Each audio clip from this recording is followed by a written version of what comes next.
Cantik lampu dia, tak silau.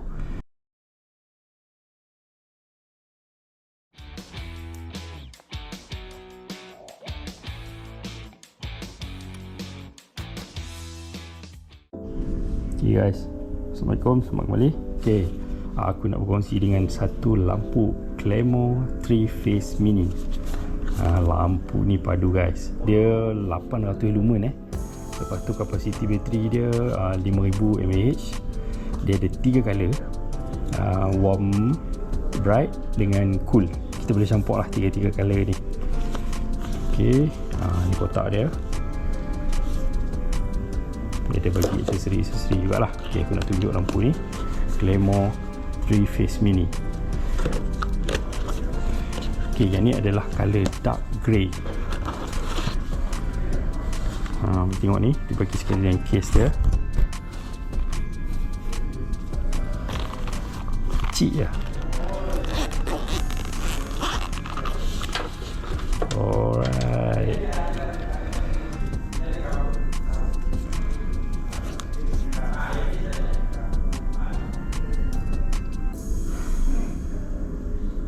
Three phase.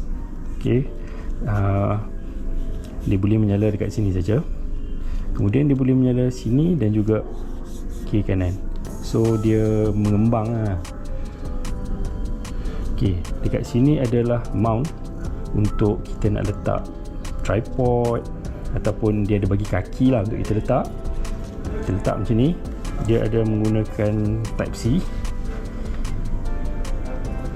Okay, yang sebelah ni adalah output USB A. Dia boleh jadi power bank juga. In case kalau emergency apa-apa, benda ni boleh jadi power bank juga. Okay, dia bagi velcro tape ni untuk kita nak tape lah, nak gantung kat mana-mana kan. Dia boleh letak. Okay, lampu dia ada 2 button kat sini. Satu lampu on off. Tunjuk Okay, ini adalah lampu bahagian face yang ni sahaja. Okay, nampak dia akan jadi lampu putih sahaja.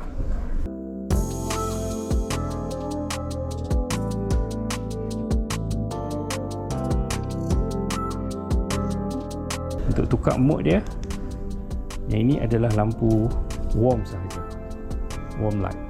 Dia color kekuning-kuningan.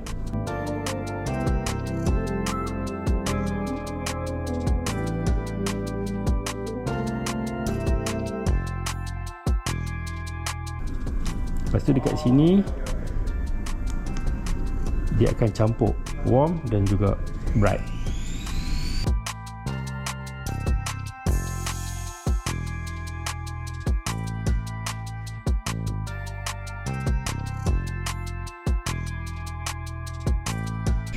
Cantik lampu dia, tak silau.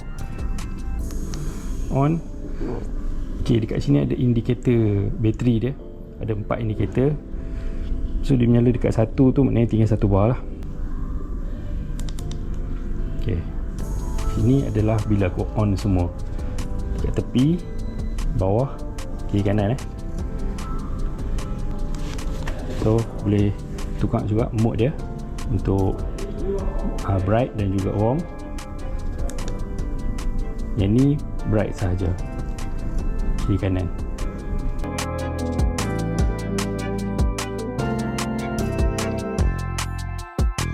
Kalau berminat dah dapat lampu ni, hampa boleh check link aku share dekat bawah.